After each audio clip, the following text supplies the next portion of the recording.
अच्छा जी, तो कुछ ही दिन पहले ही पाकिस्तान की स्क्वाड अनाउंस हो गई हुई थी फॉर द चैंपियंस ट्रॉफी 2025। और जैसे कि आप लोग जानते हैं, डिफेंडिंग चैंपियंस हैं हम। और कुछ ही दिनों में चैंपियंस ट्रॉफी भी शुरू हो रही है। तो सबसे पहले स्क्वाड अनाउंस जो हुई थी वो थी Babar Azam, Fakhar Zaman, Kamran Ghulam, Saud Shakeel, Tayyab Tahir, Faheem Ashraf, Khushdil Shah, Salman Ali Agha the vice captain, Mohammad Rizwan the captain, Usman Khan, Haris Rauf, Mohammad Hasnain, Naseem Shah, Shaheen Afridi and Abrar Ahmed. तो सबसे पहले तो जब आप स्क्वाड के नाम पढ़ते हैं तो ऑब्वियस ही बात है, दो तीन ऐसे नाम हैं जिसके अंदर आपके एकदम से ना रोंगटे खड़े हो जाते हैं और आप कहते हैं यार ये बंदा इधर क्या कर रहा है। Specifically talking about hmm. Fahim Ashraf, Khushdil Shah and Usman Khan. I think so ये पीसीबी जो सिलेक्शन कमेटी है एंड एवरीथिंग, इनके इनके अंदर हार्ड वायर्ड ये है कि जब आईसीसी टूर्नामेंट करीब आ रहा होता है तो एक पैनिक बटन ये लोग दबा देते हैं और फिर ऐसी अजीब अजीब सी हमें सिलेक्शन नजर आ जाती हैं। अब जिस तरह कि आप लोग जानते हैं, उस्मान खान ने अभी तक पाकिस्तान को एक भी मैच के अंदर रिप्रेजेंट नहीं किया वनडे इंटरनेशनल के अंदर। और ओवरऑल उसका जो डोमेस्टिक करियर भी है पाकिस्तान के अंदर, वो इतना शॉर्ट लिव्ड है क्योंकि उसने अपनी आधी जिंदगी तो यूएई के लिए खेली है। तो किस बेसिस पे आपने उसको लॉन्ग फॉर्मेट के लिए सिलेक्ट किया? आपने उसको T20 में खिलाया, उधर भी वो 4 डाउन आते थे, 3 डाउन आते थे। वो लंबी क्रिकेट तो वहां पे भी नहीं बेचारे खेल पाते थे। अब यहाँ पे आपने उनको स्क्वाड के अंदर डाल लिया कि वो दुबई से नौकरी छोड़कर आ गए हैं। तो that is surprising for me. सही बात है। एंड फ़हीम अशरफ को आई थिंक लास्ट 2023 का वर्ल्ड कप में के अंदर थे, नहीं एशिया कप के अंदर थे, बाद में निकाल दिया गया था। तो ये थोड़ा शॉकिंग था। एंड उस्मान खान भाई ने तो सिर्फ एक मैच ऑस्ट्रेलिया में, वो भी गलती से जो हार गए थे मैच, उसने 50 मार दिया था वहां, वरना तो भाई साहब परफॉर्म तो कर ही नहीं रहे। सलमान खान को तो पीसीबी ने अपने आप को डिफेंड करना है ना, प्लेयर चोरी करने के लिए एक कंट्री से। लेकिन जो बाकी दो इन लोगों ने प्लेयर रखे हैं, वो पिछले 4 से 5 साल से पाकिस्तान की इंटरनेशनल टीम में खेल रहे हैं। स्पीकिंग फ्रॉम खुशदिल शाह, किस बेसिस पे इस बंदे को आप लेके आए हो? आज तक एक T20 में उसकी कोई परफॉर्मेंस नहीं है, ठीक है। हम्म। और आप उसको बीपीएल की बेसिस पे सिलेक्ट कर रहे हो एक ओडीआई फॉर्मेट में, हम्म। जबकि आपके पास बहुत बेहतर ऑप्शन है। आप सुफियान मुकीम को खिला सकते थे, उस दिन आपने खुशदिल शाह से बॉलिंग करानी पड़ी आपको बार बार। क्यों? क्योंकि आपके पास कोई और स्पिनर नहीं था। और क्या हुआ एंड पे? ग्लेन फिलिप्स भाई ने कहा कि भाई मैं तुझे बताता हूँ तेरी औकात क्या है, ठीक है। और हम्म। वही हुआ कि उन्होंने मारा। और खुशदिल शाह एज यूजुअल बैटिंग में तो उसको बैटिंग तो करनी नहीं आती ना, जैसे कोई इंटरनेशनल बॉलर सामने आता है। बस वो पीएसएल और ये लीग्स के प्लेयर हैं जहाँ पे इनको पता है इनको कोई कुछ नहीं कहेगा, इन्होंने 4 पैसे मिलते हैं, ये खेल के चले जाते हैं। मुझे नहीं पता कौन सी दोस्ती आ रही है, वो रिजवान की फूफी का बेटा या क्या है। लेकिन जिस भी वो बेसिस पे सिलेक्ट हो रहा है, इंटरनेशनल परफॉर्मेंस उसकी कोई भी नहीं है। And I don't think Khushdil Shah और Fahim Ashraf deserves to be in the team. देखो, फहीम अशरफ और खुशदिल शाह जिस बेसिस पे उनको टीम में लाया गया है, वो बेसिकली कहा गया था कि एक्सपीरियंस चाहिए हमें हमें वो 5 6 7 नंबर बैट्समैन चाहिए जिस एक्सपीरियंस रखता हो। एक्सपीरियंस का अब मेरे ख्याल से जो मतलब इनकी तरफ से है, एक्सपीरियंस वो प्लेयर होता है जिसने अपना लास्ट ओडीआई पाकिस्तान के लिए 2023 में खेला हो। और उसके बाद उसने सिर्फ लीग क्रिकेट खेला। और आप सब लोग जानते हैं ओडीआई फॉर्मेट का लीग क्रिकेट बहुत मुश्किल है। बहुत मुश्किल है कि किसी भी हम्म। दुनिया के मुल्क के अंदर ओडीआई फॉर्मेट के अंदर लीग क्रिकेट हो रहा हो। अगर कोई आप लॉन्ग फॉर्मेट काउंट भी करते हो, वो सिर्फ काउंटी क्रिकेट है। That is it. और वो भी जमीन आसमान का फर्क है कंडीशंस का। आखिरी फहीम अशरफ ने अपना ओडीआई मैच खेला बांग्लादेश के खिलाफ लाहौर के अंदर 2023 के अंदर, ठीक है, जिसके अंदर उनकी बैटिंग तो आई नहीं, ठीक है। और उसके अंदर उनका उसके अंदर उनका 7 ओवर उन्होंने बॉल किए, जिसके अंदर उन्होंने एक विकेट ली। 7 ओवर बॉल की, एक विकेट ली, बट वो क्लिनिकल थे, 27 रन उन्होंने खाए। बट उससे पहले भी उनकी जिम्बाब्वे के अगेंस्ट इन रावलपिंडी उनके जो है stats as you can see, 10 over और फिर उसके बाद 0 wickets, 7 over, 1 wicket. So he is averaging right now 61 run. Fahim Ashraf is averaging 61 run in these conditions. तो ऐसे कहना कि हम लेकर आएंगे एक्सपीरियंस को, हमें एक्सपीरियंस चाहिए तो आप राणे को ले आए हैं, तो that is not unfair, that is not fair. और specially that is not fair for players like Aamir Jamal. उन जैसे प्लेयर्स के लिए जिन्होंने आपके साथ ट्रैवल किया है, जिन्होंने आपके कैप्टन के अंडर अडॉप्ट करना सीखा है, जिन्होंने अडेप्ट किया आपके कैप्टन के अंदर, जिन्होंने अपने कैप्टन की राय के हिसाब से खेला है और टीम में जगह बनाई है। ठीक है यार, आमिर जमाल को आपने ओडीआई में इतने चांसेस नहीं दिए, बट वो पाकिस्तान टीम का उसने हर एक टूर ट्रैवल किया पिछले 12 महीनों के अंदर। ठीक है, आमिर जमाल साउथ अफ्रीका के अंदर भी थे, आमिर जमाल ऑस्ट्रेलिया के अंदर भी थे आपके साथ। ठीक है, और उससे पहले तो आप वैसे वर्ल्ड कप में मुंह काला करा रहे थे। ठीक है। हम्म। तो आई डोंट नो कि आपकी क्या थॉट प्रोसेस था जिसके अंदर आपने सोचा कि हम 2017 चैंपियन फहीम अशरफ को ले आएंगे टीम के अंदर बेसिस बीपीएल के, और हम आमिर जमाल यंग टैलेंट, ठीक है, फहीम अशरफ को टीम के अंदर लेके आना at such late stage tournament से कुछ दिन पहले। और मजे की बात ये है, आपने उसको अपना पहला मैच खिलाया भी नहीं वापस। न्यूजीलैंड के खिलाफ आपका हम्म। पहला मैच था, आपने उसको रेस्ट दिया। अब मोस्ट प्रोबेबली आप अगला मैच साउथ अफ्रीका के खिलाफ खिलाएंगे। अब वो पता नहीं टीम में जेल कर सकते हैं कि नहीं। अगर आप जीते हैं तो नहीं उनको नहीं एक नहीं, और खिला चांस रहे मिलता है नहीं खिला फाइनल। रहे। नहीं आई खिला डोंट रहे। थिंक सो खिला रहे। हाँ, अगर चलो वो भी बात ठीक है, तो फिर आपने इनका कब कम बैक कराना टीम के अंदर? जब चैंपियंस ट्रॉफी आप दुबई जाएंगे तो एकदम से आप पैनिक कर जाएंगे तो यार इंडिया सामने आ गया, हम कौन से प्लेयर लेकर आए सामने, तो फिर राणा ही याद आएगा आपको, हम्म। यही हो सकता है। और इसी तरह आप चैंपियंस ट्रॉफी के बारे में बात करो तो मुझे एकदम से हिट होते हैं कि यार आप ओडीआई डेब्यू करा रहे हो यार उस्मान खान से चैंपियंस ट्रॉफी के अंदर। आप उसको अभी वाला मैच खिला लो यार। तैयब ताहिर को आपने टेस्ट कर लिया सीरीज के अंदर ऑलरेडी, कामरान गुलाम को भी आपने साउथ अफ्रीका ऑस्ट्रेलियन सीरीज के अंदर टेस्ट कर लिया। आप उस्मान खान को कदापि के अंदर चांस देते न्यूजीलैंड के खिलाफ, क्या पता है वो हमें शटअप कॉल देते कि यार मुझे परफॉर्म करना आता है, मैं अच्छा बैट्समैन हूँ। और आपने ये भी नहीं करना। तो मेरी तो हाँ। समझ से बाहर है कि इस और वक्त। हारिस राउफ की जगह हसनैन अंदर आया। हाँ चलो, ये थोड़ा सा एक चीज थोड़ी सी है कि ऑब्वियसली बात है, हुसैन को आपने ट्रैवल करके लेके रखे और लकीली उनको चांस मिल गया परफॉर्म करने का। बट होपफुली हारिस रऊफ की भी इतनी लॉन्ग स्ट्रेन इंजरी नहीं है कि उनको चैंपियंस ट्रॉफी मिस आउट करने पड़े। बट मैंने उनको आज देखा कजाफी स्टेडियम कह रहा हूँ, नेशनल बैंक कराची स्टेडियम की जो इनॉग्रेशन है उधर वो चल फिर रहे थे and he was there, he was meeting Mohsin Naqvi. पर मेरे ख्याल से जो मुलाकात मैंने देखी उस्मान खान की और मोहसिन नकवी की, उससे मुझे हल्का सा आइडिया हो गया है कि उस्मान खान टीम में क्यों अभी तक है। देखो पीसीबी का शुरू से एक ही इशू है और हमारी टीम में भी यही इशू है कि दोस्तियां निभाने की और नो परफॉर्मेंस बेसिस पे प्लेयर सेलेक्ट होते हैं। ये आज का इशू नहीं है, ये बहुत पुराना इशू है और ये अभी तक कंटिन्यू हो रहा है। मैं ये नहीं कह रहा उस्मान खान बुरा प्लेयर है, अच्छा प्लेयर है T20 फॉर्मेट में। हमने आज तक उसको इंटरनेशनल में परफॉर्म करते हुए नहीं देखा और ना ही कि हमने उसको कभी ओडिया खेलते हुए देखा है। तो आप किस बेसिस पे कह सकते हो कि Usman Khan should be picked over Abdullah Shafique? Whether Abdullah Shafique is out of form और not, Abdullah Shafique knows how to open and Abdullah Shafique has proven himself many times over. Hmm. Instead कि आप उस प्लेयर को चांस दो जिसको आपने देखा कि इसमें पोटेंशियल है, आप एक प्लेयर पे गैम्बल ले रहे हो सिर्फ इस वजह से क्योंकि आपकी ईगो हो जाएगी कि लोग आपको कहेंगे कि ओ यार तुमने गरीब की नौकरी छुड़वा के उसको इधर काम नहीं दिया। हाँ एग्जैक्टली, और और इसी जहां तक बात खुशदिल पे शाह और फहीम अशरफ की बात आती है, खुशदिल शाह का वही होगा कि वो गंदी परफॉर्मेंस देगा, चार लोग उसको उस क्राउड में गालियां देंगे, वो रोते हुए चले जाएंगे और फिर लोग कहेंगे यार ऐसे नहीं करना चाहिए था, फिर वो टीम में दोबारा आ जाएंगे 4 महीने बाद। तो आई थिंक सिलेक्टर्स या तो चूचे हैं या तो इंडिया हमारी सिलेक्शन कर रहा है, क्योंकि ये तो हारने वाली टीम है। आपके 2 प्लेयर टॉप से गिरते हैं, Kamran Ghulam is unrested, he has played every ODI match जब से वो टीम में आया। ठीक है, आप अपने प्लेयर्स को रेस्ट नहीं दे रहे। आपका मिडिल ऑर्डर में कोई सवाए सलमान अली आगा और कामरान गुलाम के आपका कोई ऐसा प्लेयर नहीं है जो अगर आपका बैटिंग कोलैप्स हो जाता है कोई ऑलराउंडर आके खेल ले। आप फहीम अशरफ से बैटिंग कराओगे? फहीम अशरफ की क्या परफॉर्मेंस है? उसका highest score I think is 50 something in every. तो there is no point of putting Faheem Ashraf in the team at all. And Khushdil Shah की जगह सफियान मुकीम को होना चाहिए। Khushdil Shah hmm. Is one of the worst international players. अगर आप लिस्ट भी खोलो स्टैट्स की तो आई डोंट थिंक पाकिस्तान में कोई ऐसा प्लेयर होगा जिसने 4 साल कंटिन्यूअसली इंटरनेशनल क्रिकेट खेली हो इतनी बुरी और वो टीम में रहा हो। You know what, I would agree completely, he is right यार। क्योंकि कुछ दिल ने यार, मुझे अगर कोई हल्की सी भी कोई परफॉर्मेंस अगर याद आती है ना, मैं बोल देता हूँ कुछ दिल की मुझे कुछ भी नहीं याद आ रहा। एक ओडीआई था जहां ऑस्ट्रेलिया के अगेंस्ट ही जस्ट हिट दोस विनिंग रन्स, उसने 20-30 रन जल्दी मार दिए थे और एक चौका मारा था इंडिया के खिलाफ, दैट्स इट। मुझे और कुछ नहीं और याद मतलब आप कि इसने। एक परफॉर्मेंस की बेसिस पे किसी को लेके आना तो फिर मोहम्मद नवाज भी जो 40 मार के हमने एक जमाने में मैच जिताया था उसको भी ले और आना। वो क्यों नहीं, प्ले खुशदिल शाह और द वन फहीम अशरफ, वो अच्छा खासा अंडर प्रेशर मैच था, हम जहां फंसे हुए थे, मोहम्मद नवाज आके खेल गया था वो innings. Hmm. So it makes no sense for Khushdil Shah and हाँ Fahim Ashraf to be in the team. Okay, they want to take a gamble on Usman Khan. Go ahead. But taking 3 gambles with Khushdil Shah and Fahim Ashraf over players, you have players. Pakistan has players. Pakistan has the batters, the bowlers that they can put in. But I think it's more so कि असल में इन लोगों ने इन players पे इतना Gamble ले लिया हुआ है और अब इनकी ये जो इन्वेस्टमेंट है ना ये बैकफायर कर गई है। लेकिन इनसे ये बर्दाश्त नहीं होता कि लोग इनको इस पे क्रिटिसाइज करते हैं, ये प्रूव करना चाहते हैं वहां को कि हमारा डिसीजन सही था। लेकिन जो सीधी बात है पिछले 4 साल से else wise same for Faheem Ashraf, same for Khushdil Shah. और एग्जैक्टली एक और गैम्बल यार, आपके पास नंबर 1 ओडीआई बैट्समैन है बाबर आजम की सूरत में, ठीक है, और one of the most major tournaments for Pakistan playing champions trophy at home, आपने अब्रप्टली डिसाइड कर लिया एक इंजरी की बेसिस पे कि हम अपने बेस्ट बैट्समैन को, जो बेसिकली पाकिस्तान को फाउंडेशन और वो बैक प्रोवाइड करते हैं जब कोलैप्स आता है, हम उसको ओपनिंग कराएंगे। बाबर आजम इस हम्म। वक्त पाकिस्तान के अंदर, कदाफी के अंदर 75 एवरेज कर रहे हैं, कराची के अंदर 51 एवरेज कर रहे हैं, रावलपिंडी के अंदर 83 एवरेज कर रहे हैं। आप कैसे उसको नंबर 3 से हटा के ओपनिंग पे भेज सकते हो जब वो प्लेयर आगे ही नहीं है? बहुत जमीन आसमान का फर्क होता है ब्रो। आप ओपन करने में और नंबर 3 आओ, इट इज माइल्स अपार्ट। ठीक है, आपके पास ओपन करने में आपको इतना सोचना पड़ता है कि इस रन रेट के हिसाब से जाना, मैं अगर ये सेट करूंगा, मैं वो करूंगा, क्या करूं मैं? तो again I think so to tick to that decision के बाबर आजम ही ओपन करेंगे पाकिस्तान के लिए champions trophy as well, it can backfire.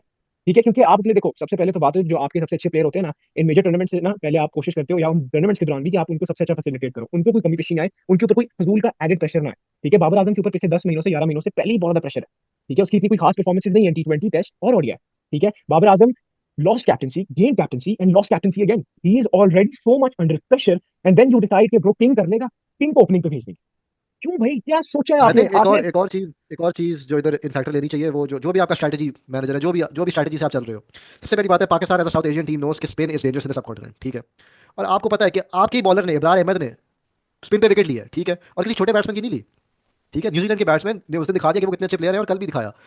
और आपको पता है कि बाबर स्ट्रगल्स अगेंस्ट स्पिन। आपको पता है कल भी वो उसी तरह आउट हुआ जिस तरह वो एशिया कप में आउट हुए थे और उसी लेग हम्म। साइड वाली शॉट के ऊपर। तो I don't even I think yes Babar has some faults, हम ये नहीं कह रहे बाबर की गलतियां नहीं है, बट आई थिंक उस मैच में उसको ओपनिंग पे भेज के जहां पे आपको पता है कि एक प्लेयर कंसिस्टेंटली आपके लिए 3 सालों से बैटिंग कर रहा है पिच के ऊपर, भाई आप उसको वन डाउन भेजो। Why are you forcing him into a position जिधर आपको पता है वो नहीं कैरी कर सकता? जी T20 में भी तो ओपनिंग करते हैं। T20 is a whole different sports. T20 में आपने 4-5 ओवर अच्छे खेल के आप 30-40 रन बना जाओ, आपका मैच बन जाता है। लेकिन इधर नहीं नहीं, तुम दोनों आपने सही हो यार। क्योंकि पहले मैं सोच रहा था नहीं, बाबर ने पहले भी ओपनिंग की है, आई रिमेंबर इन 2019 इंग्लैंड में इसने ओपनिंग की थी, एंड वो उस वक्त बाबर वाज यंग, उसने अच्छा खेला था। लेकिन अब अगर आप सोचो, होल टीम डिपेंड करती है बाबर पे, अगर और अगर बाबर की विकेट ही पहले निकल गई, यही होना था जो अभी न्यूजीलैंड वाले मैच में हुआ था, हम सारे लेट गए थे। So that's pretty crucial. Exactly, आप यार आई रिजवान से थिंक ओपन करवा सबसे लो। आप रिजवान से ओपन हम्म। करा लो, आपने उसको टेस्ट किया हुआ ओडीआई के अंदर भी, आपने उसको ओपनिंग पे टेस्ट किया हुआ है, आपने उसको T20 के अंदर भी टेस्ट किया हुआ है ओपनिंग के अंदर। आप रिजवान से टेस्ट के करा लो अंदर भी कि टेस्ट गेम किया। बेस। हाँ एग्जैक्टली देखो मेरा मानना पता है क्या है, जब आपके पास एज अ ओपनर फखर जमान मौजूद है, तो आपको रन रेट मेंटेन हम्म। करना, रन रेट जनरेट करना, ओवर में कितनी बाउंड्रियां चाहिए, नॉन स्ट्राइकर को टेंशन लेने की जरूरत नहीं है। ठीक है, अगर फखर जमान जब तक क्रीज पे खड़ा हुआ है, वो खुद ही 2 बाउंड्रियां निकालेगा ओवर में, वो खुद ही स्ट्राइक रो आपसे रोटेट करवाएगा और वो खुद ही कहेगा कि तुम डिफेंसिव खेलो, मैं प्रेशर उतारूंगा। ठीक है, पूरी दुनिया बहुत एक्साइटेड अच्छा थी बाबर और फखर ओपन कर रहे हैं, but Babar is out of his element यार। आप चैंपियंस लीग फाइनल से पहले क्रिस्टियानो रोनाल्डो को सेंटर बैक तो नहीं खिला दोगे ना, आप उसको लेफ्ट विंग या स्ट्राइकर ही खिलाओगे। आप भाई बाबर आई आजम को थिंक ओपन करा रहे हो चैंपियंस ट्रॉफी से पहले। ठीक है, जो उसका एलिमेंट ही नहीं है, जिधर वो कंफर्टेबल ही नहीं है, आप रिजवान से करा लो, आप उस्मान खान को ओपन करने भेज दो, ठीक है, आप मैं नहीं, सकती यू हूँ हैव हारिंदर। इमामुल आई हक थिंक जो अच्छा खासा ओपनर रहा आई है, think and they never even Pakistan picked में him. I was about to say, अगर आप तुम लोग को याद होगा हम न्यूजीलैंड का मैच देखने गए थे जिसमें मामूल हक ने सेंचुरी मारी थी। हम्म आई थिंक न्यूजीलैंड का था। हम्म ठीक है। तो माय हम्म पॉइंट इज कि मैं बात सच्ची है, मामूल हक से स्विंग उस तरह नहीं खेली जाती, but we are in Pakistan, he has always played good in Pakistani pitches. It hmm is a fact. ठीक है। और अगर आपने हम्म मामूला को टीम में नहीं लेके आना, क्योंकि फिर आप लोग कहते हैं कि जी आप लोग कहते हैं पर्ची हैं, क्योंकि ये वाला पीसीबी का जो बोर्ड है they care more about the reputation in the team, it shows. ठीक हम्म। है। तो I think hmm beginning with that, I don't even think अगर आपने मामूला को लाना नहीं लाना, आप ना लाओ। आप बाबर आजम को वन डाउन भेजो, आप अपनी टीम से कामरान गुलाम को रेस्ट दो, आप साउथ शकील को साथ खिलाओ। आप साउथ शकील को किस बेसिस पे नहीं खिला रहे? Exactly. He has been one of the Saud also Shakeel बिग has been one of the topic, most consistent players. आप अगर उसे फील्डिंग करा सकते हो तो आप उसे बैटिंग नहीं करा सकते? हाँ एग्जैक्टली। और Saud Shakeel, India world cup ODI last आप लोगों को याद है, साउथ शकील आई हाँ, think so he was one of the experience best है बैट्समैन। उसको। हाँ, he was one of the best batsman for Pakistan as well. उसने बहुत अच्छी फाउंडेशन हाँ प्रोवाइड की और वो बड़ा कॉन्फिडेंट रहा था जितने भी उसने इनिंग्स खेली है। ठीक है, ओवरऑल उसका एंड आई विकेट थिंक हाँ, टेकिंग और रिकॉर्ड अगर भी आप बहुत अच्छा देखें है। भी इंडिया ने ज्यादा स्पिनर्स ही डाले हैं, एंड अगर स्पिन को काउंटर करना है तो एक अच्छा स्पिन प्लेयर ही है, and that's out Shakeel. Exactly. And I think another player जिसको इनफ क्रेडिट नहीं मिलता है सलमान अली आगा। दिस इज वेस्ट इंडीज वाला टेस्ट जो हुआ था पाकिस्तान का, उसके साथ भी ये हुआ था कि टीम कोलैप्स कर गई थी and Agha played very hmm well. उस या न्यूजीलैंड वाले मैच में भी सवाई फखर जमान के एक ही प्लेयर खेला है और वो सलमान अली आगा था। Hmm and for Pakistan to think कि एक पार्ट टाइम बॉलर से वो 10 ओवर कराएं इवन इफ इमरजेंसी, हम्म तो आप आपकी स्ट्रैटेजी फिर गलत है। आप एक सब कॉन्टिनेंट में आपको पता है कि आपकी पिचेस पे बॉल स्विंग नहीं होनी है, आपकी पिचेस पे बॉल स्पिन होनी है, तो आप लोग सुफियान हकीम को क्यों नहीं खिला रहे? Why are you playing Khushdil Shah? क्या किया खुशदल ने उस दिन? आई थिंक 3 पे आउट हुआ है खुशदल शाह, 15 पे आउट चार हुआ है। हम्म। ठीक है। 15 पे आउट नहीं, हुआ है और पहले पहले 66 राजेंद्र रन रविंद्रा बनाए को हैं। इंजर किया, पहले उसको मर्डर करने की कोशिश की थी राजेंद्र रविंद्रा को। ठीक है, फिर जाके इसने अपना पता नहीं कैच दिया या तो स्टंप आउट हुआ है। नहीं I think stump stump out he out हुआ हुआ है, है इसे पिक मुझे नहीं लगता मैं हुई, कहता हूँ इसे इसे इसे ना इसे गुगली पिक नहीं हुई, इसने एडवांस किया था और फिर जैसी बॉल ने ठप्पा खाया तो यार वो ठप्पा जोश खा में के आ तो जाते हैं ना, चुके इनको लगता है ये, मैं अब क्या बोलूँ, ये पठान ना असल में कुछ बहुत अच्छे प्लेयर है, कुछ समझते हैं हम शायद अफरीदी हैं, तो वो कहते हैं एडवांस आएंगे तो शायद बॉल हमारे पास आके कहेगी हम हवा में उड़ जाते हैं। तो ये कुछ दिल चाहे को आप देख लो, यार, वो अगर यही करता पीसीबी है। हिटर ही ढूंढ रही थी। आज तक ओडीआई में मैंने आज तक इस बंदे को इंटरनेशनल मैच में ना, ये कोई ना अफरीदी से ज्यादा एडवांस मार चुका होगा, इसने एक छक्का नहीं मारा एडवांस में। तो पता नहीं सही किस बात है। बेसिस पे ये भाई समझते हैं कि ये बहुत बड़े प्लेयर है। बीपीएल के वो थके थके 35-35 साल के बॉलर को मार के इनको लगता है कि न्यूजीलैंड को मारेंगे इस तरह छक्के। मैं कहता हूँ आप न्यूजीलैंड की टीम को देखो, उनका main batsman opener Rachin Ravindra injure हुआ, Devon Conway came in, who is a backup batter. ठीक है। हम्म अब डेविन कॉनवे नहीं कह सकता मैंने स्थान में मारा मुझे मेन टीम में डालो। नहीं भाई, हम्म उनकी एक स्ट्रेटजी है, they gonna stick to it. और मैं आपको अभी भी कह रहा हूँ Rachin Ravindra will be back in the team as soon as उसकी आंख से उसको नजर आना शुरू हो जाए। तो हाँ वो जितनी भी टीम है, अब ऑस्ट्रेलिया आ रही है, उनके पास 4 मेन बॉलर्स नहीं है। ठीक है। हम्म और मैं आपको अभी भी बता रहा हूँ कि वो team will still play as if के कुछ हुआ ही नहीं। इवन साउथ अफ्रीका को देख लो, उनकी कौन था सबाई टाइम बुमा के, they had none of their original players. Ben Zaki who was playing on debut scored 150 in a country is never played before. तो जो प्लेयर्स अपनी पूरी जिंदगी इस पिच पे खेले हैं और इस कंट्री में खेले हैं, वो कैसे स्कोर नहीं कर सकते? What excuse do they have? इस ट्रॉफी का फॉर्मेट देखें ना, और सारे जो शेड्यूल्स हैं और सब है। अब एक भी मैच हमारे लिए आसान नहीं है। पहला न्यूजीलैंड के अगेंस्ट है जिनसे हम अभी हारे हैं। अगला हमारा इंडिया के साथ है जो प्रीटी मच 70-30 है स्क्वाड के साथ। इस हम्म। स्क्वाड के साथ मैं बांग्लादेश से भी नहीं जीते हुए देखता, अगर बाबर और रिजवान फॉर्म में नहीं, और अगर ये परफॉर्म ना करे। Does anyone expect Khushdil Shah to perform in these matches? No. Does anyone expect Faheem Ashraf to get 6 or 7 wickets? No.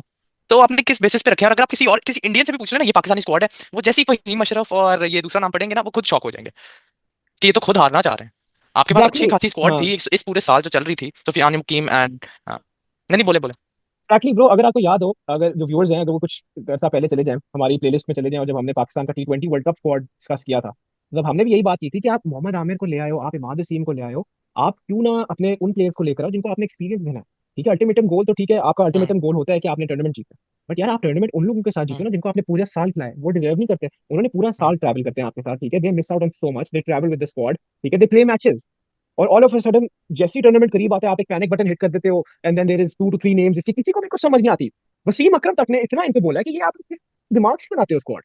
ठीक है, आप दुनिया में किसी भी बंदे के पास चले जाओ, मैं लिटरली गैम्बल करने के लिए तैयार हूं कि कोई भी जस्टिफाई नहीं कर सकता फहीम अशरफ, उस्मान खान एंड खुशदिल शाह, कोई भी नहीं जस्टिफाई कर सकता कि ये तीन क्यों है टीम में। हम्म भाई this is the same equivalent of कि अब साउथ अफ्रीका के डेब्यूटेंट ने 150 मारे तो वो बोलें कि जी हम इसको स्क्वाड में रख रहे हैं। वो नहीं रखेंगे। क्यों नहीं रखेंगे? क्योंकि जरूरी नहीं है कि अगर उसने एक मैच अच्छा खेला है हम्म कि वो बाकी भी खेले।